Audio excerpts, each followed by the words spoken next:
Hello everyone, this is Kyle Miller, Solutions Engineer at DJI, and today we are very excited to talk to you about the new DJI drone on the Enterprise lineup, the DJI Matrice 4 series. Without further ado, let's dive into it because we have a lot of material to cover. We have two different drone models here, the E version, which is more made for mapping, and the T version, more made for, obviously, thermal, so public safety and inspection. The slogan for this drone series is the age of intelligent flight. That is because of the onboard compute upgrade that we have seen, as well as some of our new other AI features. So let's dive into that a little bit later on in the presentation. The different topics we're going to be covering, first off, the overview of the drone, as well as some flight safety. We get into the cameras, and then I'm kind of covering it there, but mapping. Then we go into intelligence, software, the different accessories that are out there, and then we finish up with some of the use cases. We do plan on recording this, and we do have time at the very end for questions and answers. So with the overview, let's talk about these two different drones. They both have intelligent operations with AI. We'll talk about what the different AI features are here in a bit, but they also excel in low light, especially when it comes to the thermal side. It really packs a punch if you're working in environments that are very dark. Think public safety, search and rescue, even inspections. Faster and safer, very important for a wide variety of industries, being able to get this drone off the ground very quickly. Crystal clear vision, both from the high quality cameras and the transmission quality. Then we get into precision mapping. We'll talk about what I really enjoy, both 2D and 3D mapping, and what the improvements are there, as well as some upgraded accessories. We did release a couple accessories with this drone series, so let's dive into those as well. First off, with the Matrice 4 key specs, it takes 15 seconds for a home point update through vision positioning, so you get a very fast takeoff. If you need to get the drone in the air, this is the drone to be able to do it. Very rapid response.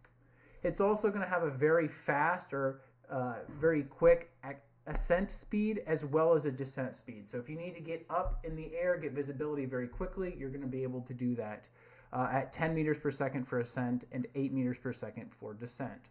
One thing that I'm very excited about is that max forward flight speed. This also goes into mapping, so efficiency is improved there, up to 21 meters per second, 47 miles an hour. That is a fast capture, and we'll talk about how we can capture all of that data and fly so fast when we get to the mapping section.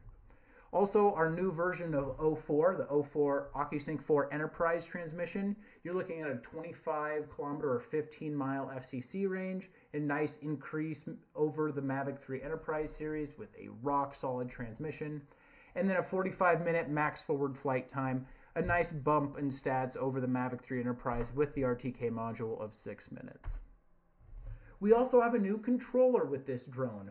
We've heard customers, we've heard clients talk about the RC Plus on the larger series of drones and how beneficial that can be for operations. So we've been able to bring that to the more affordable price point of the Matrice 4E and 4T.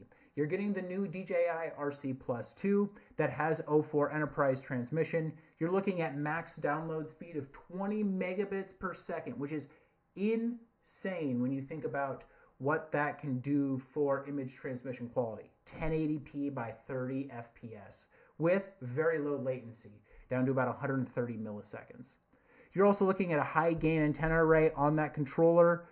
It does have IP54 ingress protection, a great operating temperature so that you can continue those operations, even those harsh environments. We do have 4G enhanced transmission depending on your region. 7 hours of battery between the built-in battery life and the external battery life, but you can obviously be swapping out those WB37 batteries and keep the controller on all the time. And then you're looking at a 1400 peak nit brightness screen, nice 7-inch screen, as well as some nice improvements over the RC Plus. The back buttons or the preset buttons, the L1 through L3, R1 through R3, those are now backlit, so you can see them a lot easier, especially if you're in a dark environment that you're flying. So let's dive into some of the actual big improvements on just the hardware drone itself. First off, the new 04 Enterprise. You're looking at a 25 kilometer max transmission distance. Obviously, we're not going to be able to get a screen recording and show that to you based off our US testing, but just based off of regulations. But you can see here we're at pushing over 25 kilometers and getting nice crystal clear video feedback. So even in those really noisy urban environments, you're going to be able to have really good connectivity, multiple miles out potentially.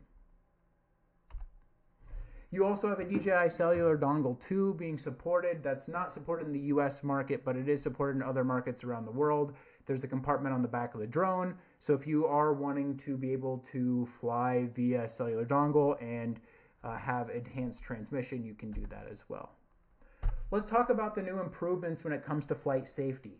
First off, you have the new built-in RTK module. That also improves not just flight safety for understanding location, being able to access more satellites, but then also you unlock companies, much like our partner AVSS and some of our other partners that do parachutes. They have now the access to the PSDK port up front without having to use that for the RTK module. It has built-in RTK on every single drone. So really excited about that. The new RTK also supports the L5 frequency band. We also have the ability of preloading obstacle data. So if you are connected to the internet, you're going to be able to automatically pre-download DTM data, satellite data based off of where you're at, and be able to use that with obstacle avoidance, as well as fusion positioning. We have low light fisheye vision sensors. You're going to be able to view out of those so you can operate and make sure you're flying safely around very close obstacles or environments. It also has vision assisted positioning and some update home point via visual positioning updates that we're really excited about. Also, anti-interference. We don't have that as much in the US market, but depending on where you're watching this, you may need that capability. So let's talk about each of those more. The enhanced vision positioning and obstacle avoidance.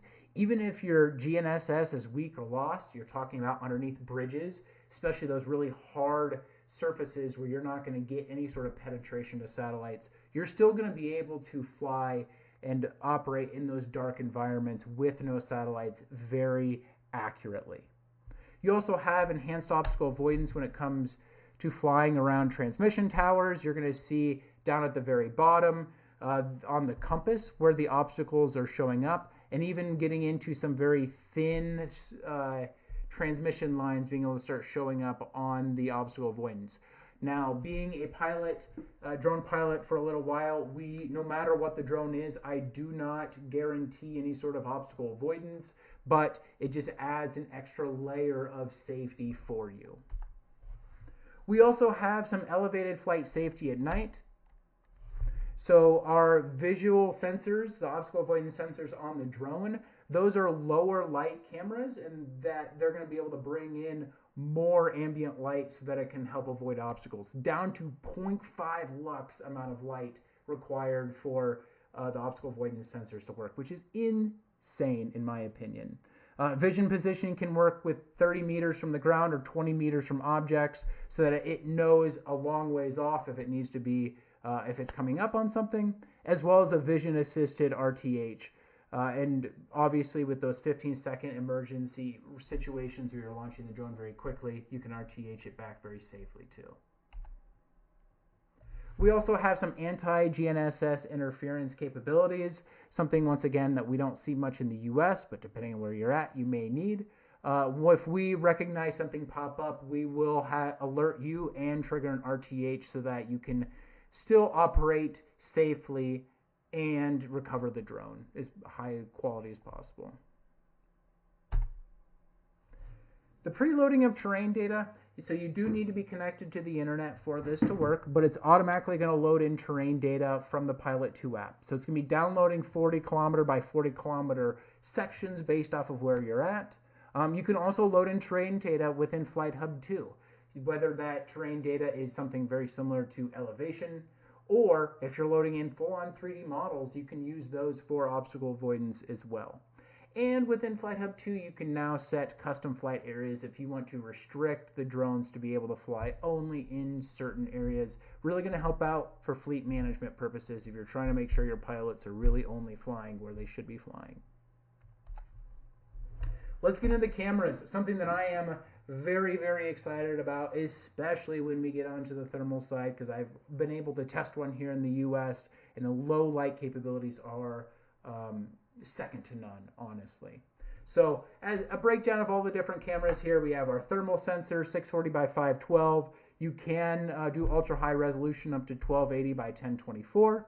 We also have what we saw on the previous Mavic 3 Enterprise series or Mavic 3 Thermal, where we have a wide and a 7x zoom.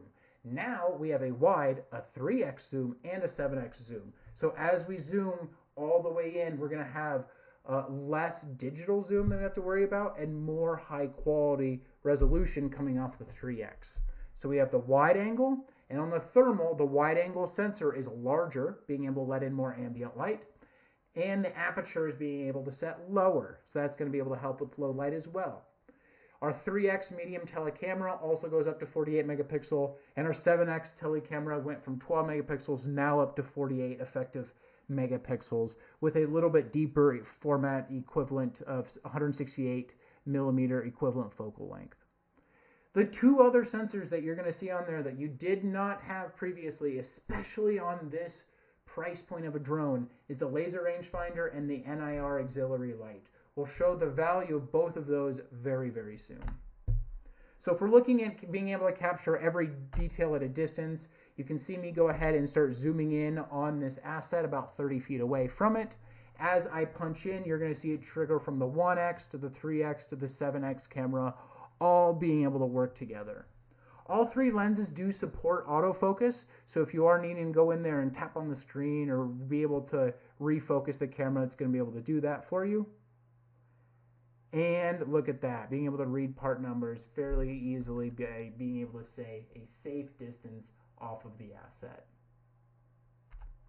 So also, when we're talking about that really deep digital zoom, we get that 112 time continuous zoom. So it's not clicking just between the different sensors, but you're actually punching in nice and smoothly on that. This is zooming in on a car, California license plate, so blue on white. And you can see from about 750 feet away, you're starting to be able to read those license plates pretty easily. You can also take a photo, download the full resolution photo, and then zoom in on that full resolution photo. So let's break down the individual cameras on the Matrice 4 Thermal a little bit more. First off, the wide angle camera. This is a new 1/1.3 inch sensor, a little bit larger than the previous sensor. It also has a 1.7 f/1.7 large aperture, so a 2.7 time improvement over the M3T. And that really is going to enhance our low light imaging capabilities, which you can see here how easily you can see into the night sky with a little bit of ambient light. We've also found that that medium range camera is really valuable when it comes to inspections when you're about 10 feet to 30 to 40 feet off of the asset. If you're trying to do something like read this one with the scenario is being able to read clear meter information from a safe distance of about 10 feet away, 3 meters away. So having that 3x camera that you can then punch in farther digitally is going to just really help, so you don't have to be right up on the asset or back off far enough to punch into the 7 times telezoom. So it's just that really, it's really making up for having to really build into some of that optical imaging technology. If we have a couple different cameras staged at the right distance, we've gotten some really, really good results with 1, 3, and 7x zoom. Good into the telecamera. This is a new 1/1.5 inch sensor. It's also a 48 megapixel sensor as well, not just a 12 megapixel. Has a little bit deeper, like I said earlier, focal length of 168 millimeters. So in this bridge inspection scenario, 7x camera being able to get clear inspections from a very safe distance. As well as another example, being able to see cotter pins, and if those cotter pins have been stripped or have fallen out or have burnt out from across the transmission line. You don't even have to tower. You don't even have to go to the other side to grab those photos. One thing, this is a video that I captured, thing that I was blown away at how well it works, is being able to have foreground stabilization. That is due to the laser rangefinder. You're going to find that this laser rangefinder is one of, if not the most integrated laser rangefinders on a sensor that I have really seen. So some of that goes into this foreground stabilization. So as long as you're within or deeper than a 10x zoom, it's going to be able to lock onto an asset for you. And you can see now the background is moving, but the foreground is focused directly on it. So then you can easily take a photo, grab a video, or live read off part numbers if you need to.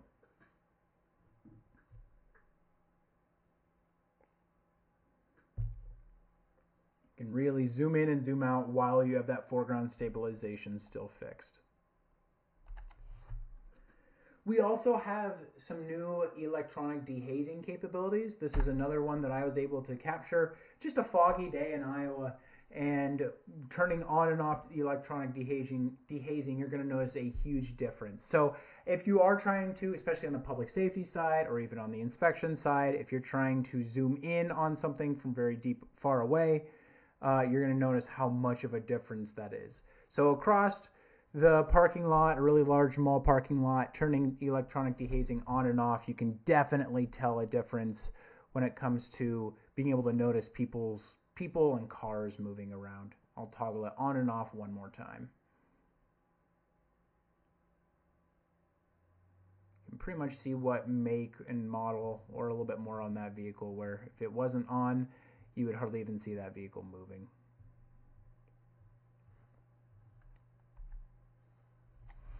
Let's dive into the low light capabilities, something I was also very much blown away. Public safety is going to really enjoy this.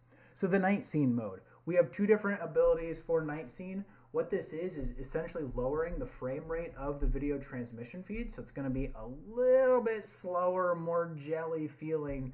But what that's doing is allowing the sensor to open up a little bit brighter, a little bit more. And now it can let a little bit more ambient light in. We have two different settings, a medium and a high, depending on what setting or how much ambient light that you may have out there. And the way that it works is we also have, let's back up actually, I think this is a video. It may not be. So the full color view night scene, this supports both the M3 or M4E and M4T visual sensors. And you can see how an IR cut filter works. Got to have a shout out to Grant on that diagram of understanding how visible light hits the image sensor, but what an IR cut filter really does. And it's going to be filtering out that infrared light. So some of these. What we're able to do though with black and white view, once again shouting out that diagram to Grant, is being able to remove or move that IR cut filter. Now we're going to be able to let in more light that our naked eye can't even see. And if we partner that up with an NIR spotlight, then we can have a spotlight that our naked eye can't see. But we can get it off of the camera. And then we have a black and white view. So we're going to be able to see things that you definitely can't see. So here's a video of night scene disabled in Iowa, where we basically have like no ambient light. That was just the back porch there, where it was just a pitch black. When we turn that on, you can basically illuminate the scene. When we have the near infrared spotlight on, and you can see me spying on our cows a little bit, where they have no idea that I'm back there. And this is also, it shows how good the spotlight capabilities are, seeing as I am almost 600 feet away and that spotlight is working really well. We also have a new ability of taking what we call a smart low light photo. It does take a little bit longer to trigger the camera, but once again, it's going to let in more ambient light for you to be able to see more into the darkness. So let's go ahead and just show the photo or show the screen recording We'll tap on the smart trigger, and I'm doing a side-by-side right now, so I'm also capturing the thermal. And once it's done, I can go into my camera gallery and view that smart low light photo where it was pitch black, and now we can have this purple hue of a photo that we can see the house, all the buildings, outbuildings that we have, the cattle barn, anything else that we may have. I also took another photo a little bit closer up, and even with very little background ambient light, just some few Christmas lights, you can see even down to things behind the shed that you normally wouldn't see, which is the low light capabilities on this drone are really remarkable. But it's not just about the visual cameras. Let's talk about those thermal capabilities and the improvements there. We first off have a more accurate temperature measurement. We have a new ambient temperature sensor on board. That temperature measurement accuracy on high gain setting is right around plus or 2 degrees Celsius or plus or 2% depending on what you're measuring. You also get the temperature measurement screen there on the right hand side where you can set emissivity, you can set your distance that you're going to be reading it from, as well as your environment humidity if you need to change those settings.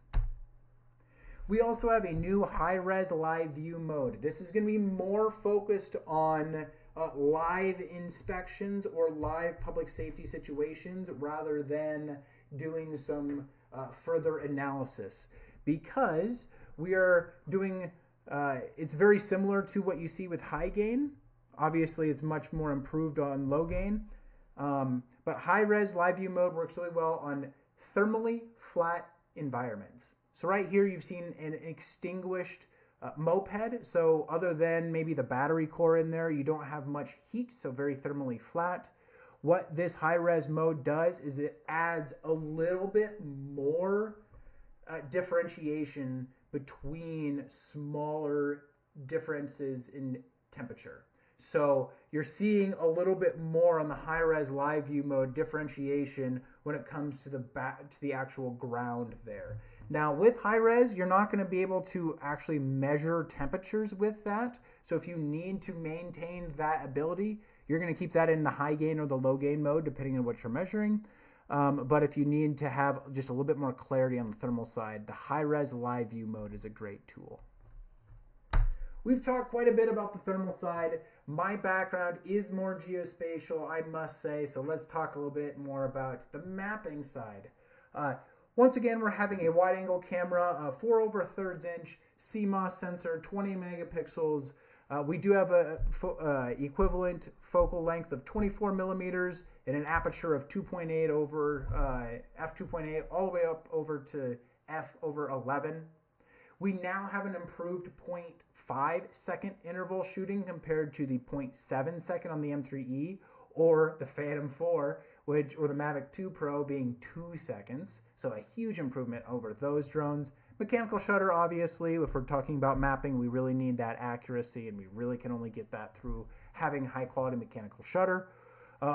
Also, we have in-camera distortion correction. That's our distortion correction 2.0. We'll talk about that in a moment. We're also bringing over that 3x medium tele camera, so this drone definitely skirts the line between mapping and being able to take care of your visual inspection capabilities. Same exact medium camera, exact same 7x tele camera as well. The nice improvement there, getting up to a 48 megapixel effective pixels. And then the laser rangefinder, which is going to be super valuable for inspection and for even some mapping. So let's dive into distortion correction 2.0. This is a factory calibrated lens, factory calibrated from DJI. The camera internal parameters are included in the XMP data on the survey photos. You pull the SD card out of the drone, you're going to have all of that metadata saved. DJI Terra already supports the algorithm updated to be compatible with the M4E, so it's ready to go once you get your drone if you're processing in Terra. And you can see a little bit more of the distortion correction just off of the sensor there. Just to note, though, the M3E is still a very, very accurate sensor. If you compare the M3E to other sensors on the market, that diagram becomes way less noisy. But we had to really kind of explode the results so that we can really, really nail down on the distortions and minimizing that circular pattern there. So let's talk about that wide angle camera. We now can trigger that at 0.5 second interval shooting. We can also fly with a maximum flight speed up to 21 meters per second. So we talk about mapping capabilities with triggering the camera faster, 0.7 to 0.5, and flying 21 meters per second compared to 15 meters per second. Now we can start improving even more on how fast we can map. We have a couple different flight modes that we have brought to the M4E. Obviously, you have your waypoint, your area, and your linear routes, the slope route and the geometric route, which we released in 2024. But now we have this new smart 3D capture, which is something I have been looking forward to from DJI for years, and it's finally here, and I'm excited for you folks to get your hands on it. First off, with directional ortho capture. We'll talk about that in a moment, as well as 5-directional oblique capture and how that differs from other DJI drones. Smart 3D capture, we have a whole section on how to do that workflow, as well as at the very end, a survey and quality report that you get. So first off, we talk about 3-directional photo capture. This is more focused on very large areas that you need to map with fairly decent accuracy. What the camera is going to be able to do is, this is still a 2-axis controlled gimbal, so you're going to be pitching it up and down. You're not going to be able to have control gimbaling it left or right. That being said, on mapping missions, we can trigger the camera to look left and look right. So while we're mapping, what we're going to be able to do is trigger down, nadir, and look left and look right, so that we have a very wide swath width, and all of a sudden we can fly with significantly less side lap and still maintain very high quality 2D ortho mosaics. So if you're looking to go out and just capture something very quickly, whether it's search and rescue, public safety, or just large area mapping that you need something very quickly, you're going to be able to fly. And you can see the difference here going from a 2 square kilometer flight, going from 51 minutes, I believe was, down to 28 minutes, almost half the time it takes to fly. It does, right now the supported models are M4E, and we do recommend this to be more in rural or flat areas without dense buildings. That being said, you are going to be capturing more photos, so it may take a little bit longer for you to process the data, but it'll take less time to capture. So it's just, you got to figure out what benefits that you want there. We also have 5-directional oblique capture. So with the Mavic 3 Enterprise, we would be able to trigger it up and down and nadir and backwards. Now we're able to also trigger it, move the gimbal left and right on mapping missions. And so we're going to capture all of that within one pass. No more having to do a crosshatch mission to get all 5 axes. Now, though, the only difference, instead of the P1, the users that have been flying the M300 or 350 and the P1, we're taking it straight down, forwards, backwards, left, and right. It's more of an X. So it's nadir, up and to the left, up and to the right, down and to the right, down and to the left. So if you're looking for improvements, efficiency of over 40% versus the M3E, simply because you don't have to do that crosshatch. And now it's time for the Smart 3D capture, something, once again, I've been super, super excited about. Let's talk about what the function is. First off, the workflow is, or the function is, we're trying to make a 3-dimensional flight plan automatically for you over an asset. The workflow is flying over the site very quickly, capturing some photos using a mapping, maybe it's a 5-directional oblique mission. From there, you can then process those live on the controller into a lower resolution point cloud, and then build a polygon on where you want the mission to be, and it'll generate the mission all exactly for you. So if you need to capture all sides of the asset, you will. You're also going to notice that this gimbal is moving around very quickly and looking left and right. So we have a 0.5 second trigger speed, and we have the ability of looking those different directions. So we should be able to capture all the photos you need by only having to survey or spiral around one axis, which is a great improvement on time. We can also plan missions down to 1 meter or 3.28 feet. If you're looking for the M4E, which is supported right now, if you're flying missions that closely, The GSD, ground sampling distance, on the raw photos is right around 0.3 millimeters. So hairline cracks, yes, you should be able to capture those. So step one, rough model creation or generation, being able to fly over the site very quickly. We do recommend at this point, as we roll out the product, for capturing a site with 400 photos or less that you're going to be generating. And then from there, it's going to be doing a little bit of processing, where you'll select you want to create a new route. Once the mission is done, you click into Smart 3D Capture and you select the photos that you had just captured. It's going to then process that point cloud for you, and this can be done even while the drone is still in the air if you want to, or the drone can come home and land, and then you can plan if it's a little bit more detailed. As we play the whole video through, I'll select the imagery. The point cloud has been generated. And then from there, we build the area that we want to capture. And then it's going to build a three-dimensional flight plan inside that polygon, covering every side of that asset. Then you're just going to set your normal mapping parameters, what speed you want to capture, how far away from the asset you want to be capturing, and then it builds that flight plan for you.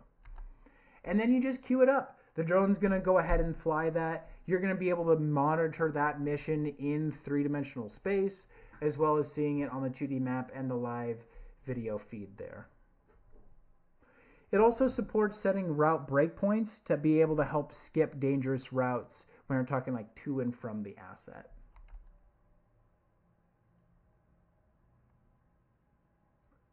And once all of that data is generated, also, the reason why this is possible is because of the onboard processing improvements that we got with the Matrice 4 Enterprise and the controller with the RC Plus 2. So a lot of really big value propositions when it comes to onboard processing for surveying and mapping digital twin creation.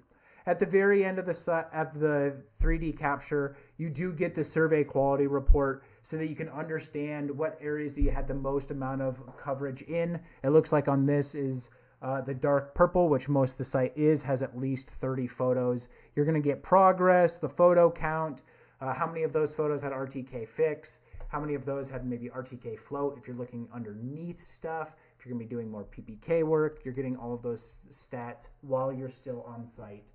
So you can just monitor to make sure that you capture the site well enough.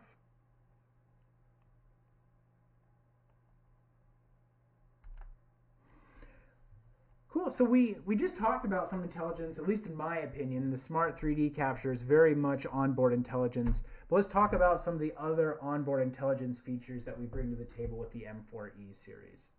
So with that, you have AI detection, being able to detect people, vehicles, boats. We'll talk about that in a moment. The distance measurement based off the laser rangefinder, the line in the area drawings for being able to make accurate annotations for pilot communication, the observe view so you can understand where you're at in the world and what your camera sees, being able to fly directly to subjects that you have detected, cruise control, just a little bit more of the enhanced pilot features when you're talking about search and rescue or inspection of very long assets, smart tracking assets, as well as being able to do point of interest orbits around a fixed task. So let's talk about the onboard processing and the AI. So the object detection and counting, right now you're able to detect people, vehicles, and boats. You can max count up to 128 objects can be displayed in the camera view at one time. And it can also give warnings based off the type of object appears in the camera view. So you can turn on warnings whether it's a person, a vehicle, or a boat. If you need to count more than just that, you can do that by taking a raw photo or taking a high-res grid photo. If you download the high-resolution photo, it's going to then count not just 128 assets or objects, it's going to be able to count up to 1,000. So AI detection must be enabled before taking the photo. That is one thing that you need to watch out for. Also, counting in a high-res photo, it's the exact same workflow, but we do recommend capturing within 160 meters. You also have the ability of the fly to, so easily drop a pin using the laser rangefinder on the map, and then you can automate the flight directly to that location. You can also set cruise, so no matter what direction that you're giving the stick input, it's going to lock that stick input. Whether it's altitude up and moving forward and off to the side, it's going to continue doing that for after you press CLON until you press the X button or until it sees an obstacle. So if you are looking to just be able to simplify cruise, especially for public safety, search and rescue, that way, or inspection, transmission lines, that way you can be focused on the transmission line and not be focused on, okay, I need to be flying this drone and managing all of that. You can see the fly to there, so you can focus on it, as well as the cruise functionality. And that fly to function, that's where the laser rangefinder, another thing that's integrated there to be able to fly to the asset and understand where that asset is a little bit more accurately. So we've got cruise already locked there on the bottom. We also have the ability of smart tracking. You can see here tracking of a boat. You can zoom in, zoom out with that, and you can switch objects if you need to. You can move the gimbal if you need to. And it supports on all visual cameras. So it doesn't have to be just the 1X. It can work on the 3 and the 7X. The point of interest, something that we've had also on the M3E and the M3T series, being able to orbit around a selected pinpoint, and then you can select the C1 and the C2 buttons to lock the speed as well as locking the gimbal direction. Laser rangefinder, something that I'm so excited that we included on this platform. The max range on the laser rangefinder is up to 5,900 feet or 1,800 meters. Also a very high accuracy laser rangefinder. You do get the coordinates displayed on your FPV screen and what the coordinates are. So you can obtain the center point information. That information is also embedded of the image XMP metadata. So if you are looking to do further analysis, this is all RTK data too. So if you're looking to, M4T, do thermal inspections, that your geotagging with the laser rangefinder on then becomes, you have an accurate measurement of the very center of the image. You can see that this laser rangefinder working from a long distance away. But we do have a number of things that we still need to work through, so we're going to continue to move forward. We also support being able to draw a line or draw an area. Those functions, those annotations are going to be saved, so if you're all within the same, if there's multiple pilots, multiple operators within the same Flight Hub 2 project, you're going to be able to see those show up for all of the different pilots, and you can quickly click, measure different distances or measure different areas if you just want to understand how much of a forest fire is contained or how far away something may be. We also have the observed view. That's going to be within the map view. You can see what the FPV of the camera sees. Now, as it gimbals up and down, you're going to see that move, and as the camera or as your drone moves, you're going to see that move. That way you can really understand what your camera is seeing, especially if you're going down and back manually and doing some search and rescue inspections or search and rescue operations. You can then understand how far away each pass should be from your previous flight. Let's talk a little bit more about the different software packages that we have at DJI and how they're involved with the M4E series. Apologies there. We have the Pilot 2 app that's going to be installed on the controller that you've seen a lot of already. We have Flight Hub 2, that's going to be the online management platform, especially when you're talking about dock operations. DJI Terra, that's going to be processing the data after you have captured it. Modify is going to be editing the 3D model data. Thermal analysis tool for inspecting the thermal data. And then the DJI Enterprise app, that's going to be helping capture with the DRTK3 we'll talk about here in a moment. So Flight Hub 2, the remote operation, a lot of the tools that you saw today are also available already on Flight Hub 2, whether it's the Fly 2, the point of interest, the custom flight area, being able to maintain and take over aircraft and camera control, all of that functionality already works within Flight Hub 2. But we also have a lot of the AI features already involved with Flight Hub 2. So you can see the car AI, the people AI, even the boat AI being able to function, and all of that is ready to go with your account on Flight Hub 2.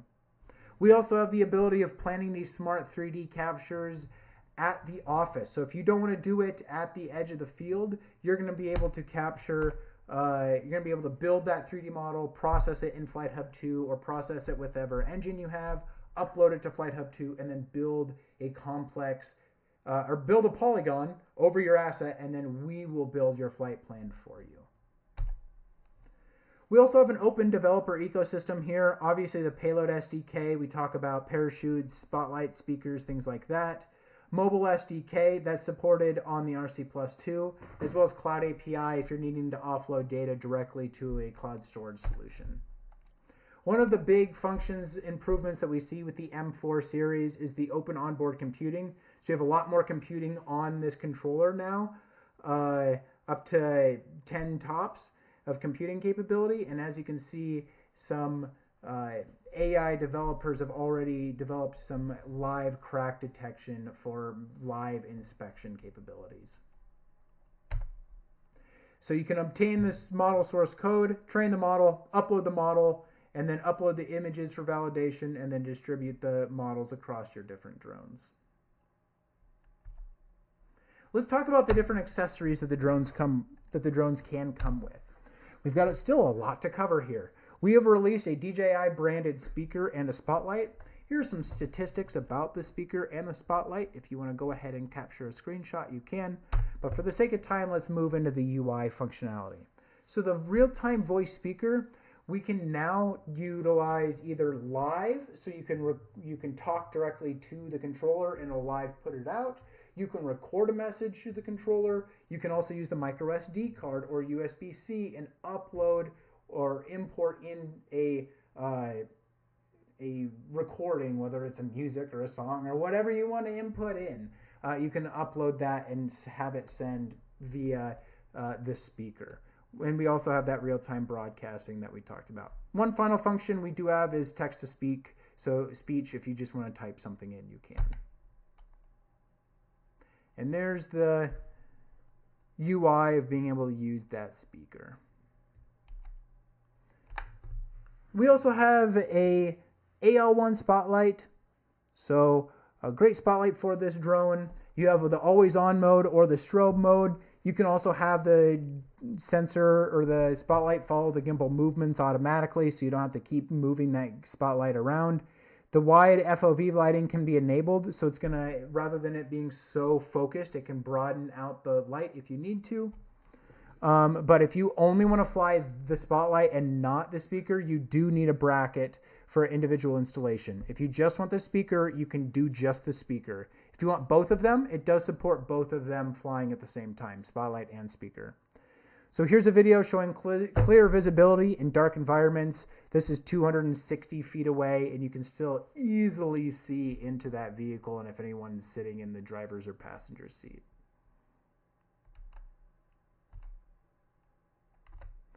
We also, that spotlight that follows the gimbal is going to be not just beneficial for search and rescue, but for inspections and even potentially for digital reconstruction. If you are looking to illuminate those dark areas for inspections, you're going to be able to do that with the spotlight combined. And it's going to work on both the M4E or the M4T. We have some more accessories, the batteries being 99.5 watt hours. The charger is very similar to the M3E. We do have a little bit new charging hub that supports up to 4 batteries.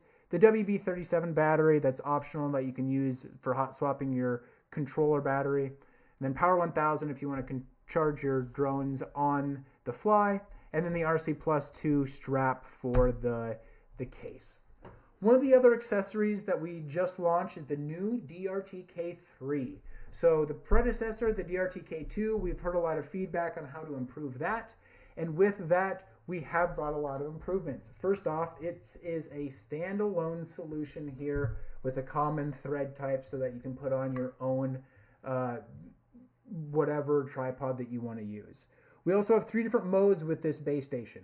We have broadcast, we have rover mode, and we have relay station mode. And we'll talk about what those three are in a moment. So the physical size, it's very compact, but it's also very, very robust. 2-meter pole drop tested, IP57 or 67 rating. It does have OcuSync 4 Enterprise, and we're talking about the relay. It has the standard 5/8 inch thread, as well as log endurance. It also has USB-C port on the bottom, so if you are looking for having this thing run for much longer than what the battery is, you could hook up an external battery to USB-C and have this thing run all of the time. Let's talk about the different settings or modes that you can have on the DRTK3. The first one would be the base station workflow, something that we have seen pretty commonly with the DRTK2.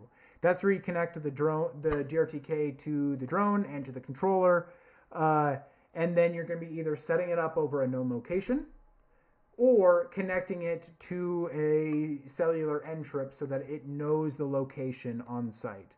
The nice thing is, though, is that this is high enoughly accurate that you're going to be able to set your own known location now with this as we get into rover mode. So the DRTK3 with base station workflow is going to broadcast RTK differential signals directly to the aircraft. There's also no upper limit of the number of drones that be connected to a single DRTK3. There's multiple different ways of calibrating this. You can either do it, like I said before, manual calibration over a known point, or custom network RTK. But we also have our new PPP, which is a free, self-developed PPP solution that does provide decimeter level positioning with no network connection required. Something that is a huge improvement over the DRTK2. Right now, the PPP only supports Baidu, but we plan on improving that in the very near future in firmware updates. The next workflow would be the rover workflow. If you're looking to actually use this to go out and measure ground control points or measure checkpoints, you can do that with this base station now. You're going to switch the DRTK3 to rover mode, which is the yellow LED. You're also going to want to have an Android device to install the DJI Enterprise app from our product website. And then from there, you're going to be able to sync it via Bluetooth and then start logging and tagging points with the rover. Once that is done, you're going to be able to, within Terra, import in a JSON or a CSV and import in those GCPs, label them as checkpoints, do what you need to do with that data.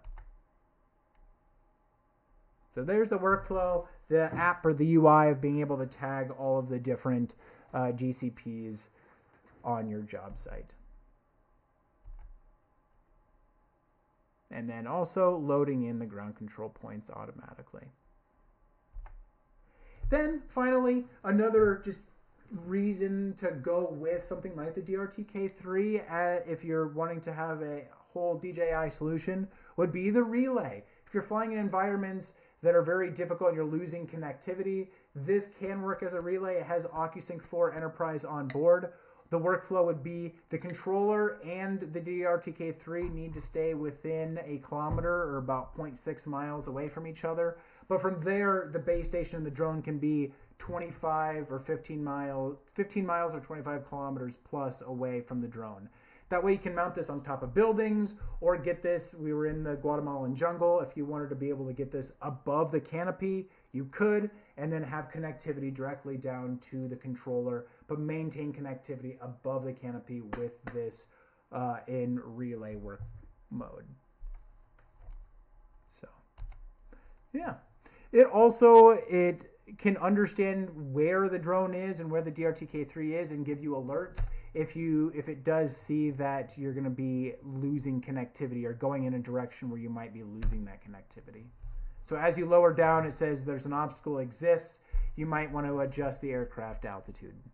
So just some nice extra safety improvements and information that we want to be able to give the pilot so that they can operate as safely as possible. So as we talk about what supported drone models for the different modes are, right now relay is really only the M4E series, M4T, but base station, it's going to be M4E, M4T as well.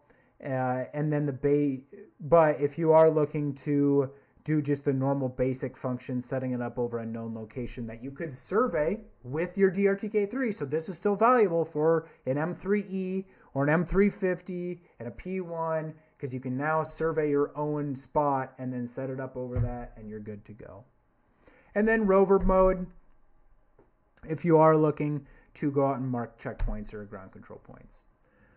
With the very last little bit that we have here, I know we're coming up on time, and I want to leave plenty of time for questions and answers, would be the different use cases that we've already been able to use, mostly within the United States here, across many different verticals. The first one being public safety, being able to have huge advantages when it comes to night scene modes. So compared to the M30T and the M3T, huge advantages there. Nice low light environment captures. Apologies on that. Let me turn that off. We also have the spotlight that's going to help be able to illuminate the environment. And if you don't want the environment to be illuminated by visual light, you can do that via the near infrared spotlight and the near infrared, the low light modes. They also like the RC Plus 2-button backlighting, especially if you're flying at night and you're using a lot of hotkey options. Great SAR operations with this use case already here in the US. We also have found with a large construction company, survey company, that they wanted to go out and scan a very large asset. So you're looking at a 150-acre site. I don't know if this is a video, but the 150-acre site was an hour and 23 minutes or an hour and 24 minutes of capture. But once we enabled the 3-directional ortho, it went from an hour and 24 down to 47 minutes. You're going to notice the number of photos does go up. So depending on how you're processing that data, the output may still take just as long. But if you do have a powerful processing capability, the amount of time taken on site was 44% faster. So covering those large areas, really getting into maximizing what a quadcopter can really do. Also documenting the sinkhole. This is one that was done up in Canada, close to Niagara Falls, where they needed a detailed 3D flight plan. Some of our old 3D flight planning tools that we did have that we released last year with the M3E and the M3T, like slope and geometric missions, were really difficult, especially for something like this. This is a circular wall, and so a flat 2-axis slope isn't going to be able to capture that. So by being able to fly over the sinkhole and doing a 5-axis capture very quickly, and then generating a flight plan on this site where it's capturing 3,000 photos, 29 minutes and 45 seconds, and getting a GSD looking at when it was capturing there at like 3 millimeters. So very high resolution data and capturing all sides of that asset automatically, as well as using obstacle avoidance sensors to maintain safety during that capture. Also, RTK image tagging. Since RTK was on board, and it's always on board since it's built into the drone now, you're going to be able to get really accurate data too. And finally, getting into optimizing some of the power line inspections. We do have one video here. It's being able to set crews so that you can focus specifically on the power lines and what is going on, whether it's the thermal or the visual side. That's going to be a value so that the pilot doesn't have to think about it, as well as the zoom capabilities that it has, the improved at 7x, as well as those mid-range inspections at utilizing the 3x sensor. They also are usually utilizing cruise control and the temperature alarm so that they can just have it go fly, and if they need to find anything, they do get alerted very, very quickly. So we want to thank you for joining today's session. We did leave a little bit of time here to get through some questions and answers. Nice screenshot here from one of our other colleagues, Grant, that manages the team over here in North America. When he was out flying the M4 series, was able to grab a nice photo. So with that, we do want to leave it up to anyone with questions, and we will kick it over now.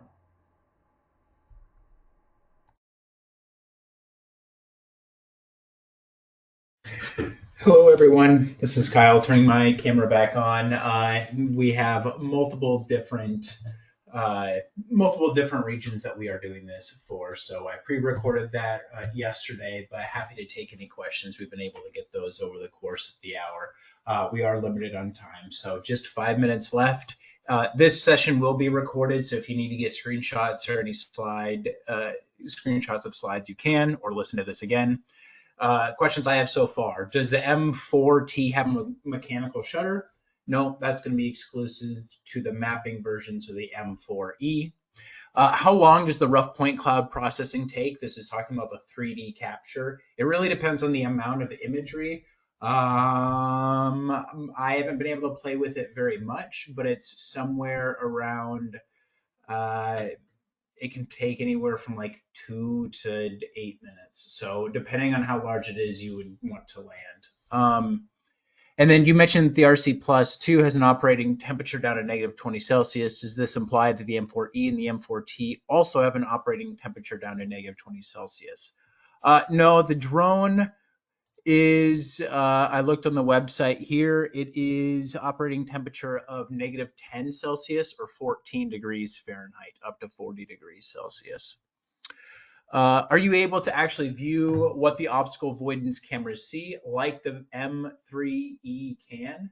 Yes, that is already built into Pilot 2 for the M4 series. So you can view out of the obstacle avoidance sensors, and it's going to automatically change depending on which direction that you are going.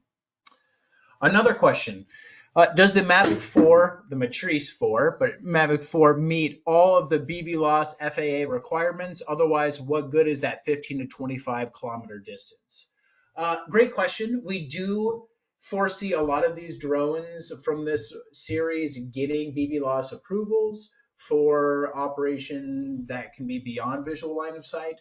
But either way, if you're working in urban environments where you have a lot of noise within the wavelength that we are using for broadcasting video and telemetry, then overall it's going to be, or most drones use, then overall it's going to be really hard to get a long distance of connectivity. So on perfect conditions, you're looking at that 25 kilometers plus. But if you're downtown somewhere trying to do some sort of, let's say, public safety operations, you want to be able to fly and not have video cut out and have really good video clarity. And so whether you're flying a long distance away or not. So overall, even though we have a long video transmission distance, it really helps even on those shorter flights where it's a very noisy environment. Is the 4G module available in the States? Unfortunately, it's not available in the US, but there are regions outside the United States that it is available, such as Canada. There's also one that was asked about Australia, I believe. And I don't know, you just have to reach out to your local DJI representative or dealer. The one question that we've been getting very frequently is, can you use the DRTK2 with the M4E? You can. You want to make sure to set the DRTK2 to mode 5. That being said, it's still the capabilities of the DRTK2, so you need to set it up over a known surveyed point. But if that's a part of your workflow already with the DRTK2 and the M3E or the P4R, you can implement in the M4E and you should be ready to go. But we do have the DRTK3 as a possible upgrade there as well. Another question, will there be an iOS version for the DRTK3? Great question, and something that I didn't think about, but my coworker told me. All of the controllers that you're going to have, the RC Plus 2, or even something from the M3E, those are all basically Android devices. So you can download the APK from the DJI Enterprise website, just put that on a micro SD card or USB-C, load it in on the files, and you can install it and do all of the tagging within the controller, and then offload it at the controller at the end of the GCP and the checkpoint tagging. So a little bit of a hack that I didn't think about. You don't have to have an extra Android device. So in the 1x, 3x, 7x lens and or up to 10x zoom is optical, or at what stage does it switch to digital zoom? So essentially when you're zooming in between the 1, 3, and 7x and beyond the 7x, all of that is going to be digital zoom. On cruise mode, if an obstacle appears in the path, will it stop and wait for an input or fly around and over the object? It really depends on what you have in the obstacle avoidance settings. If you have avoid, it should be able to move a little bit, but overall it will pause if it comes close to an obstacle. IP rating for the drone and the controller. Controller is IP54. Drone does not have an IP rating. Thank you all very much, and we all hope you have a good day.